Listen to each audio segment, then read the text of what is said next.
ICDS কেন্দ্রের ছবিটা দেখুন। বাঁশের উপরে কোনো রকমে কালো পলিথিন দিয়ে ঢাকা রয়েছে, মাথার উপর নেই কোনো ছাদ, পাটকাঠি দিয়ে ঢেকে কোনো রকমে চলছে কেন্দ্র। মাটির মেঝেতে বসেই চলছে শিশু শিক্ষা, পাশ দিয়ে বয়ে চলেছে নর্দমা, আরেকদিকে কুয়ো। এই ছবি চাকদার শিমুরালী মনসা পোতাই এলাকায়। এরকমই অস্বাস্থ্যকর পরিবেশে চলছে অঙ্গনওয়াড়ি কেন্দ্র। পঞ্চায়েত ও বিডিওর কাছে দরবার করেও মেলেনি সুরাহা। অভিযোগ অঙ্গনওয়াড়ি কেন্দ্রের কর্মীদের।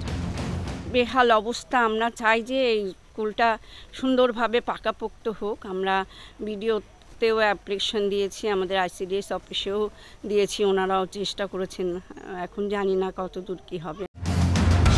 মিড ডে মিলের রান্নাঘরের অবস্থা আরও শোচনীয়। নোংরা ঘিঞ্জি জায়গায় প্রতিদিন রান্না চলে, ফলে প্রশ্নের মুখে শিশুদের পুষ্টি। আমাদের পঞ্চায়েত বিডিও এদেরকে অনেক বলা হয়েছে যে আমাদের এখানে এই মাটির ওপরে বস্তা পেতে বাচ্চারা বসে, একটু যদি মেঝেটা করে দিত। শিমুরালীর মনসা পোতাই এলাকার বাসিন্দাদের দাবি অবিলম্বে আইসিডিএস কেন্দ্রের সংস্কার হোক।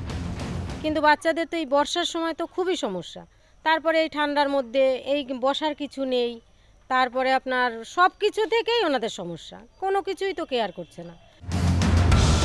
চাকদা বিধানসভার বিজেপি বিধায়কের অভিযোগ, তার বিধানসভা এলাকার একাধিক অঙ্গনওয়াড়ি কেন্দ্র বেহাল। বারবার পঞ্চায়েত সমিতি ও ব্লক প্রশাসনকে জানিয়েও কোনো সুরাহা হয়নি।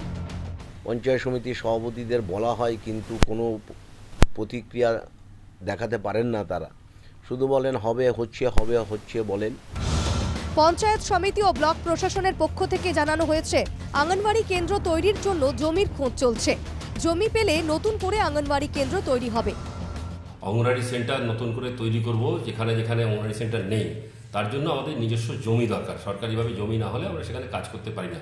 আগামী দিনে যাতে আইসিডিএস সেন্টার এবং চাইল্ড ফ্রেন্ডলি প্রকল্পগুলো গড়ে তুলতে পারি, সেই মর্মে প্রতিটা গ্রাম পঞ্চায়েত এবং পঞ্চায়েত সমিতি থেকে আমরা প্রকল্পগুলো গ্রহণ করছি।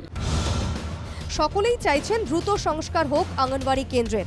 শিশুরা পাক স্বাস্থ্যকর ও সুরক্ষিত পঠন পাঠনের ব্যবস্থা। অবিলম্বে এই স্কুলটি নতুন রূপে নির্মাণ হোক। নদিয়া থেকে অনুপ কুমার মণ্ডলের রিপোর্ট, এনকেটিভি বাংলা।